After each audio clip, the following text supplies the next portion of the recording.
عن عمر بن الخطاب رضي الله عنه قال بين نحن عند رسول الله صلى الله عليه وسلم ذات يوم إذ طلع علينا رجل شديد بياض الثياب شديد سواد الشعر لا يرى عليه أثر السفر ولا يعرفه منا أحد حتى جلس إلى النبي صلى الله عليه وسلم فأسند ركبتيه إلى ركبتيه ووضع كفيه على فخذيه وقال يا محمد فأخبرني عن الإسلام قال الإسلام أن تشهد أن لا إله إلا الله وأن محمد رسول الله وتقيم الصلاة وتؤتي الزكاة وتصوم رمضان وتحج البيتين استطعت إليه سبيلا قال صدقت فعجبنا له يسأله ويصدقه قال فأخبرني عن الإيمان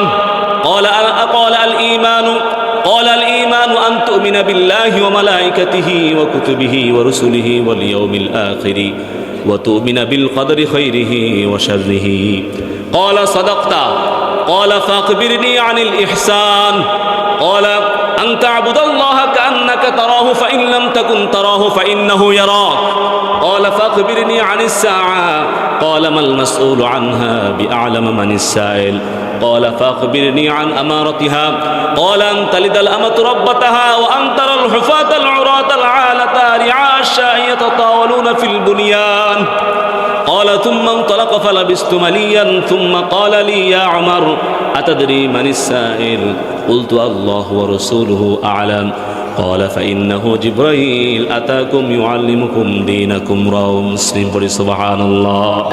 What our Lord and Prophet Muhammad sallallahu alaihi wasallam have given us, accepting it, and what they have forbidden us, abstaining it called taqwa. Subhanallah. আল্লাহ এবং তার রাসূল আমাদেরকে যা দিয়েছেন তা accept করা, তা গ্রহণ করা, তার উপর আমল করা, এবং আল্লাহ এবং তার রাসূল আমাদেরকে যা নিষেধ করেছেন তা থেকে নিজেকে মুক্ত রাখা, তা থেকে নিজেকে বাঁচিয়ে রাখা, এটার নাম হলো তাকওয়া। এটার নাম কি? আল্লাহ এবং তার রাসূল আমাদেরকে নামাজের কথা বলেছেন, কোরআন তেলাওয়াতের কথা বলেছেন, রোজা রাখার কথা বলেছেন, যাকাত দেওয়ার কথা বলেছেন, হজ করার কথা বলেছেন, সৎ পথে চলার কথা বলেছেন, হালাল উপার্জন করার কথা বলেছেন, হারাম ছেড়ে দেওয়ার কথা বলেছেন। আওয়াজ করে বলেন এগুলো মানার দরকার আছে না নাই? আবার আল্লাহ এবং তার রাসূল যা নিষেধ করেছেন, যেমন নামাজ ছাড়া যাবে না, কোরআন তেলাওয়াত ছাড়া যাবে না, চুরি করা যাবে না, ডাকাতি করা যাবে না, সন্ত্রাসী কর্মকাণ্ড করা যাবে না, সুদ খাওয়া যাবে না, ঘুষ খাওয়া যাবে না, মদ খাওয়া যাবে না, চাঁদাবাজি করা যাবে না, টেন্ডারবাজি করা যাবে না, সমাজের মধ্যে ত্রাস সৃষ্টি করা যাবে না, মানুষকে ধোঁকা দেওয়া যাবে না, মানুষের সাথে জুলুম করা যাবে না, মানুষের সম্পদ অন্যায়ভাবে আত্মসাৎ করা যাবে না। আওয়াজ করে বলেন এগুলো থেকে বেঁচে থাকার দরকার আছে না নাই? এটার নাম হলো খশিয়াতুল্লাহ, এটার নামই তাকওয়াল্লাহ, আল্লাহর ভয়। এক কথায় আল্লাহ এবং তার রাসূল আমাদেরকে যা দিয়েছেন তা অ্যাকসেপ্ট করা, গ্রহণ করা, আমল করা, আর যা নিষেধ করেছেন তা থেকে নিজেকে মুক্ত রাখা, বিরত রাখা, বাঁচিয়ে রাখা, এটার নাম কি? খশিয়াতুল্লাহ, তাকওয়াল্লাহ, আল্লাহর ভয়। প্রিয় ভাইয়েরা আমার, তাকওয়ার এই গুণ আমাদের সকলের মাঝে থাকার দরকার আছে না নাই? এজন্য আল্লাহ রাব্বুল আলামিন কোরআনের মধ্যে মুমিনদেরকে উদ্দেশ্য করে বলে দিলেন, ইয়া আইয়ুহাল্লাযীনা আমানুত্তাকুল্লাহা হাক্কা তুকাতিহি ولا تموتن إلا وأنتم مسلمون الله أكبر الله رب العالمين বললেন ইয়া আইয়ুহাল্লাযীনা আমানু, ওহে ঈমানদারেরা, ওহে বিশ্বাসীরা, ওহে ঈমানদারেরা, ওহে বিশ্বাসীরা, ইত্তাকুল্লাহা হাক্কা তুকাতিহি, আমি আল্লাহকে যেভাবে ভয় করা উচিত আমাকে সেভাবে ভয় করো। এরপর আল্লাহ বললেন ওয়ালা তামুতুন্না ইল্লা ওয়া আনতুম মুসলিমুন, খবরদার মুসলমান না হয়ে মৃত্যুবরণ করিও না। অবশ্যই মুসলমান হয়ে মৃত্যুবরণ করা লাগবে, কারণ মুসলমান না হয়ে মৃত্যুবরণ করলে খবর আছে না নাই? কথা বলেন, খবর আছে না নাই? এটা মুমিনদের প্রতি কার হুঁশিয়ার, মুমিনদের প্রতি কার সতর্কবার্তা? It's mandatory to become a perfect Muslim before death. মৃত্যুবরণ করার আগে অবশ্যই মুসলমান হয়ে মরা লাগবে। এটা কার কথা? কথা বলেন, কার কথা? আল্লাহ পাক মুমিনদেরকে সতর্ক করে বলছেন, খবরদার মুসলমান না হয়ে মারা যাও না, মুসলমান না হয়ে মৃত্যুবরণ করিও না। অবশ্যই মুসলমান হয়ে মৃত্যুবরণ করা লাগবে, কারণ মুসলমান না হয়ে মৃত্যুবরণ করলে কবরে খবর আছে না নাই? একটু খেয়াল করেন, আল্লাহ রাব্বুল আলামিন আয়াতের শুরুতে ইয়া আইয়ুহান নাস বললেন না, ইয়া আইয়ুহান নাস বললেন না। যদি তিনি ইয়া আইয়ুহান নাস বলতেন তাহলে দুনিয়ার সকল মানুষ উদ্দেশ্য হয়ে যেত। কিসের মুসলমান, কিসের হিন্দু, কিসের বৌদ্ধ, কিসের খ্রিস্টান, কিসের ইহুদি, কিসের আস্তিক, কিসের নাস্তিক? আল্লাহ যদি ইয়া আইয়ুহান নাস বলতেন তাহলে এই দুনিয়াতে যারা মানুষ মানুষ বলে পরিচিত, মানুষ বলে বিবেচিত, সকল মানুষ এখানে উদ্দেশ্য হয়ে যেত। কিন্তু আল্লাহ বললেন ইয়া আইয়ুহাল্লাযীনা আমানু। কি বললেন? আল্লাহ বললেন ইয়া আইয়ুহাল্লাযীনা আমানু, ওহে ঈমানদারেরা, ওহে বিশ্বাসীরা, ওয়ালা তামুতুন্না ইল্লা ওয়া আনতুম মুসলিমুন। হে ঈমানদারেরা, হে বিশ্বাসীরা, খবরদার মুসলমান না হয়ে মরিস না। মুসলমান হয়েই মরা লাগবে, কারণ মুসলমান না হয়ে মরলে খবর আছে না নাই? কাদেরকে বললেন আল্লাহ পাক? এই কথা কি মানুষদেরকে বললেন না ঈমানদারদেরকে বললেন? ঈমানদারদেরকে বললেন মুসলমান না হয়ে মৃত্যুবরণ করিও না, মুসলমান হয়ে মরা লাগবে। এই আয়াত থেকে বোঝা গেল ঈমানদার হওয়া এক জিনিস আর মুসলমান হওয়া আরেক জিনিস। যেহেতু ঈমানদারদেরকে আল্লাহ বলতেছেন মুসলমান হয়ে মরো, মুসলমান না হয়ে মরিও না, তাহলে বোঝা গেল ঈমানদার হওয়া এক জিনিস আর মুসলমান হওয়া আরেক জিনিস। ঠিক কিনা বলেন? এখন প্রশ্ন জাগবে, তাহলে ঈমানদার কারা আর মুসলমান কারা? প্রশ্ন জাগে না? কথা বলেন, প্রশ্ন জাগে না? তাহলে হুজুর বলেন ঈমানদার কারা আর মুসলমান কারা? ঈমানদার কারা, মুসলমান কারা জানতে হলে হাদিসের জিবরাইলের কাছে যেতে হবে, হাদিসের জিবরাইলের মধ্যে যেতে হবে।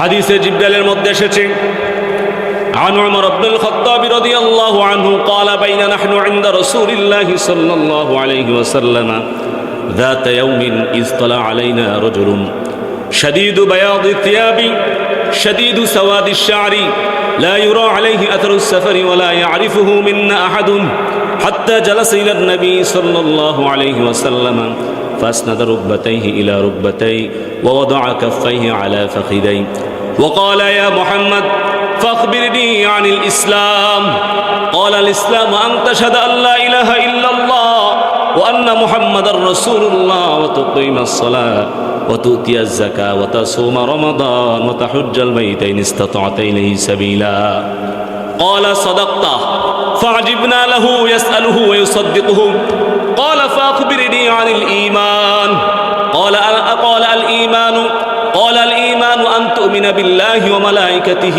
وكتبه ورسله واليوم الآخر وتؤمن بالقدر خيره وشره قال صدقت قال فأخبرني عن الإحسان قال أن تعبد الله كأنك تراه فإن لم تكن تراه فإنه يراك قال فأخبرني عن الساعة قال ما المسؤول عنها بأعلم من السائل قال فأخبرني عن أمارتها قال أن تلد الأمة ربتها وأن ترى الحفاة العراة العالة رعاء الشاء يتطاولون في البنيان قال ثم انطلق فلبست مليا ثم قال لي يا عمر أتدري من السائل قلت الله ورسوله أعلم قال فإنه جبريل أتاكم يعلمكم دينكم رواه مسلم سبحان الله বড় একটা হাদিস, যে হাদিসের মধ্যে হযরত জিবরাইল আলাইহিস সালাম নবীজির কাছে আসলেন, নবীজির দরবারে আসলেন, এসে নবীজিকে প্রশ্ন করলেন ইয়া রাসূলুল্লাহ ইয়া হাবিবাল্লাহ ফাখবিরনি আনিল ঈমান ফাখবিরনি আনিল ঈমান। ওগো আল্লাহর রাসূল, ঈমান কি? ঈমান সম্পর্কে আমাকে বলেন, ঈমান সম্পর্কে ব্যাখ্যা দেন। ঈমান কাকে বলে? ঈমান জিনিসটা কি? জিবরাইলের প্রশ্নের জবাবে নবীজি বললেন আল ঈমানু আল ঈমানু আন তুমিনা বিল্লাহি ওয়া মালাইকাতিহি ওয়া কুতুবিহি ওয়া রাসূলিহি ওয়াল ইয়াউমিল আখিরি ওয়া তুমিনা বিল কদরি খাইরিহি ওয়া শাররিহি। নবীজি বললেন ঈমান হলো আন তুমিনা বিল্লাহি ওয়া মালাইকাতিহি, আন তুমিনা বিল্লাহ, আল্লাহর প্রতি বিশ্বাস রাখতে হবে, আল্লাহর প্রতি বিশ্বাস স্থাপন করতে হবে। ওয়া মালাইকাতিহি, ফেরেশতাদের প্রতি বিশ্বাস রাখতে হবে। ওয়া কুতুবিহি, আসমানি কিতাব সমূহের প্রতি বিশ্বাস রাখতে হবে। ওয়া রাসূলিহি, নবী রাসূলগণের প্রতি বিশ্বাস রাখতে হবে। ওয়াল ইয়াউমিল আখিরি, পরকাল দিবসের প্রতি বিশ্বাস রাখতে হবে। ওয়া তুমিনা বিল কদরি খাইরিহি ওয়া শাররিহি, তাকদীরের ভালো মন্দ, তাকদীরের প্রতি বিশ্বাস রাখতে হবে। এক কথায় যারা আল্লাহকে বিশ্বাস করে, ফেরেশতাদেরকে বিশ্বাস করে, আসমানি কিতাব সমূহকে বিশ্বাস করে, নবী রাসূলদেরকে বিশ্বাস করে, পরকালকে বিশ্বাস করে, তাকদীরকে বিশ্বাস করে, এরা হলো ঈমানদার। এরা কি? কথা বলেন, এরা কি? যারা আল্লাহকে বিশ্বাস করে, নবী রাসূলদেরকে বিশ্বাস করে, ফেরেশতাদেরকে বিশ্বাস করে, আসমানি কিতাব সমূহকে বিশ্বাস করে, পরকালকে বিশ্বাস করে, তাকদীরকে বিশ্বাস করে, এরা কি বলেন? এরা হলো ঈমানদার। এবার জিবরিল আমিন নবীজিকে প্রশ্ন করলেন, ইয়া রাসূলুল্লাহ, ইয়া হাবিবাল্লাহ, ফাখবিরনি আনিল ইসলাম, ফাখবিরনি আনিল ইসলাম। ওগো আল্লাহ রাসূল, এবার ইসলাম সম্পর্কে বলেন, ইসলাম কি? ইসলাম সম্পর্কে বলেন, ইসলাম কি? ইসলাম কাকে বলে? ইসলাম জিনিসটা কি? জিবরাইলের প্রশ্নের জবাবে নবীজি বললেন, আল ইসলামু আন তাশহাদা আল্লা ইলাহা ইল্লাল্লাহ ওয়া আন্না মুহাম্মাদার রাসূলুল্লাহ ওয়া তুকিমাস সালাতা ওয়া তুতিয়াজ যাকাতা ওয়া তাসুমা রমাদান ওয়া তাহুজ্জাল বাইতা ইন ইসতাতা'তা ইলাইহি সাবিলা। নবীজি বললেন, ইসলাম হলো আন তাশহাদা আল্লা ইলাহা ইল্লাল্লাহ ওয়া আন্না মুহাম্মাদার রাসূলুল্লাহ, এই কথার সাক্ষ্য দেওয়া আল্লাহ ছাড়া কোনো ইলাহা নাই, আল্লাহ ছাড়া কোনো মাবুদ নাই, মুহাম্মদ সাল্লাল্লাহু আলাইহি ওয়াসাল্লাম আল্লাহর রাসূল। এরপর নবীজি বললেন, ওয়া তুকিমাস সালাহ, প্রতিদিন 5 ওয়াক্ত নামাজ আদায় করা, ওয়া তুতিয়াজ যাকাত, ওয়া তুতিয়াজ যাকাত, বছরে একবার যাকাত দেওয়া, ওয়া তাসুমা রমাদান, রমজান মাসে রোজা রাখা, ওয়া তাহুজ্জাল বাইতা ইন ইসতাতা'তা ইলাইহি সাবিলা, ওয়া তাহুজ্জাল বাইতা ইন ইসতাতা'তা ইলাইহি সাবিলা। আর যদি আপনি সচ্ছল হন, সামর্থ্যবান হন, তাহলে জীবনে একবার হজ আদায় করবেন, বাইতুল্লাহ জিয়ারত করবেন। এক কথায় মুসলমান হলো তারা, এক কথায় মুসলমান হলো তারা যারা ঈমান আনার পরে আল্লাহ, ফেরেশতা, নবী রাসূল, তাকদীর, জান্নাত, জাহান্নাম, পরকাল বিশ্বাস করার পরে যারা ইসলামের মধ্যে পরিপূর্ণ প্রবেশ করে, যারা 5 ওয়াক্ত নামাজ কায়েম করে, কোরআন তেলাওয়াত করে, যাকাত দেয়, রোজা রাখে, হজ করে, আল্লাহর দেওয়া বিধিবিধান মেনে জীবন পরিচালনা করে, ব্যক্তিগত জীবন, পারিবারিক জীবন, সামাজিক জীবন, রাজনৈতিক জীবন, অর্থনৈতিক জীবন, কর্মজীবন, ব্যবসা জীবন, এক কথায় জীবনের সকল সেক্টর, জীবনের সকল অঙ্গন বিশ্ব মানবতার মুক্তির দিশারি নবী মুহাম্মদুর রাসূলুল্লাহ সাল্লাল্লাহু আলাইহি ওয়াসাল্লামকে অনুসরণ করে তারা হলো মুসলমান। পড়ি সুবহানাল্লাহ।